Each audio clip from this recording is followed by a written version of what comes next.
Hello everyone, today we are going to learn basic Onshape tutorials how to extrude at an angle. As example, we draw simple sketch, you can choose top plane, and I will draw rectangle in here.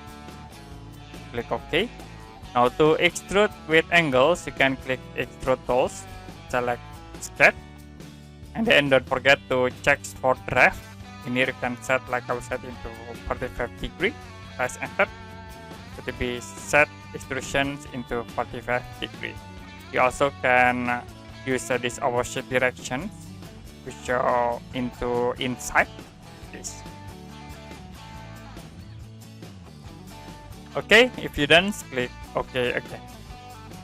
That's it for basic Onshape tutorials how to extrude at an angle.